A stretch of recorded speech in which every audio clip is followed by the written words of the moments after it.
There was no brisket and lox and chicken soup and any of those things. So the diet is very different. I find Jewish food is much more likely to be greasy, like filled with oil, much more likely to be laden with sugar.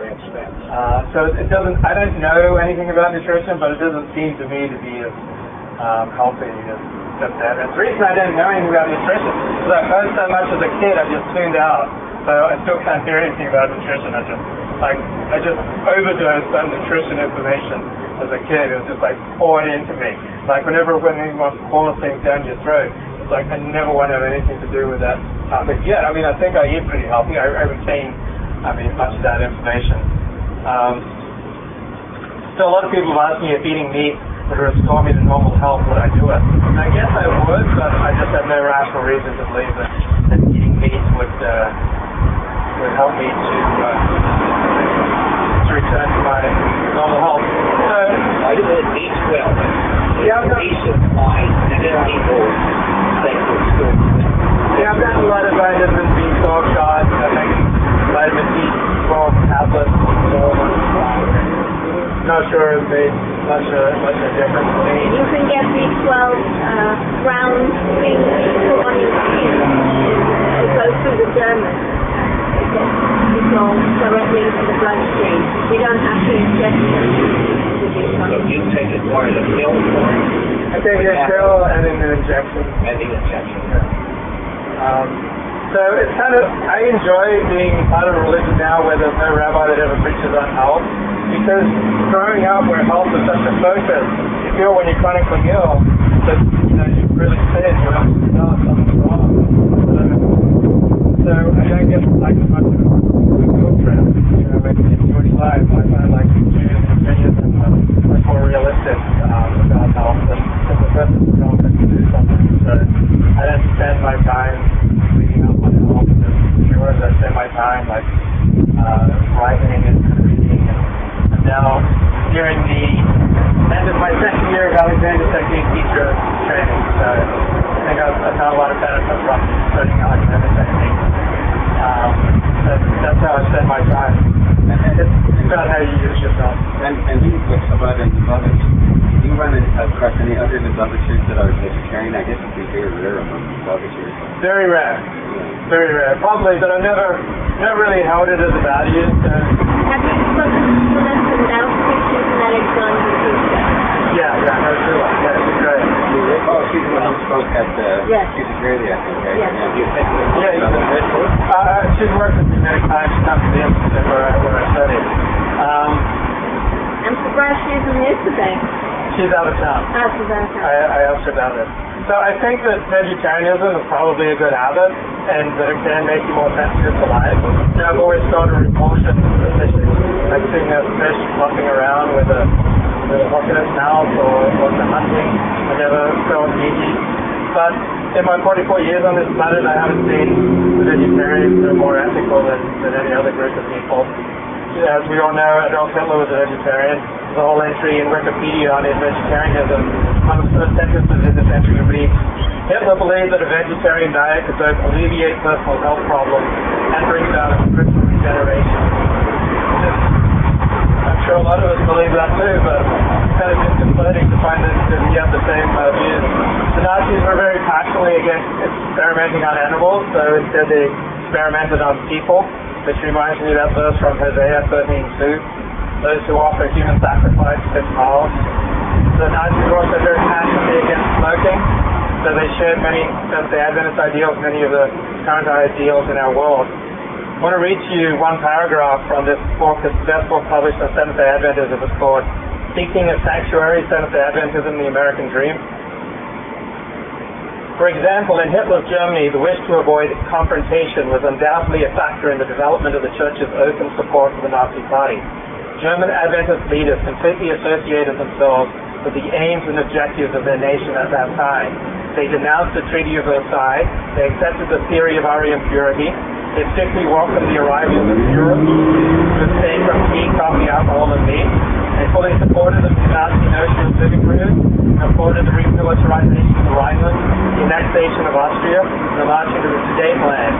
They also merged their welfare activities with those of the rest of the state and replaced turned out to be a successful effort to evade prescription. So while I do think there can be ethical and spiritual benefits of vegetarianism, they don't necessarily flow.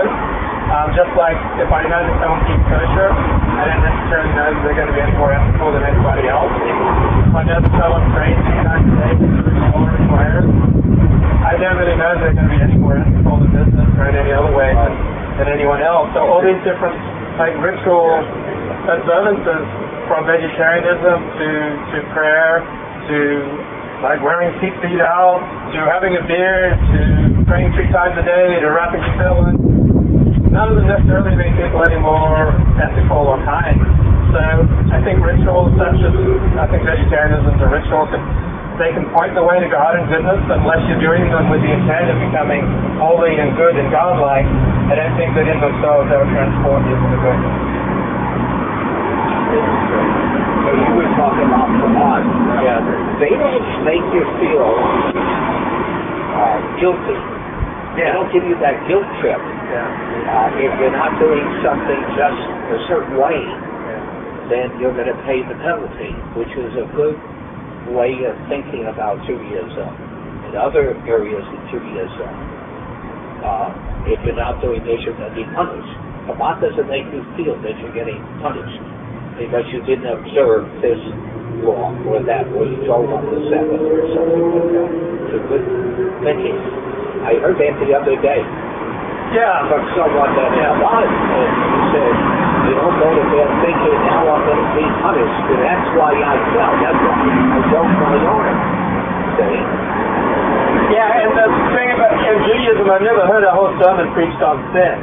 Like, sin is not a focus in Judaism like it is in Christianity. Like, Christianity, there's a notion that you're born into original sin, and that you have this indelible mark of guilt, and the only way you can be saved is by believing in a divine being who died on a cross for you. So there's very little focus on sin in Judaism, but there's always been a focus the last 2,500 years in Jewish life on distinguishing yourself from the Goyim. So non-Jews have asked me, hey, I never say to another Christian, you're more or less Christian than I am. Why are Jews always competing about who's more Jewish? And I said, well, for the last 2,500 years, most Jews have lived as a minority within a majority culture. The way that they preserve their minority status is by constantly comparing what they're doing with the majority culture around them. So Jews are the only ethnic culture that's still alive and well today. So I think this notion of comparing yourself to the Goyim and saying that's Goyish and this is Jewish and what's more Jewish and less Jewish, it does have a purpose, and it keeps Jews together. And I think that just on a sociological basis, I think Orthodox Judaism has proved the most effective of all the strands of Judaism in keeping Jews Jewish. I'm not arguing for theological truth, I'm just arguing for sociological practice. Having people who are constantly aware of what's Jewish and what's not Jewish, and what's Goyish.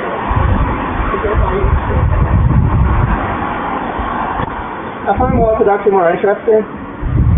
Like it's a high commitment religion. So it's not where you drive out to synagogue and then drive away. It's that you live within walking distance of synagogue. And you find it a community. There's much more strong sense of community in Orthodoxy because you have to live close to one another and you have to go to institutions such as a mikveh and social markets.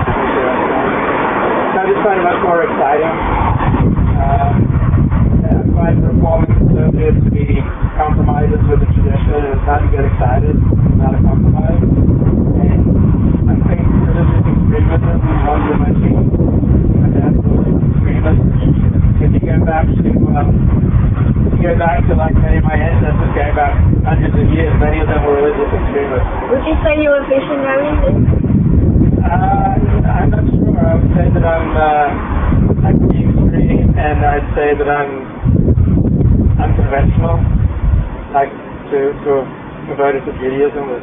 So what are your views on Mashiach or Jesus? I don't have any views on Christianity. I prefer to just observe. Observe, yeah. Like just observing what people believe and what they do.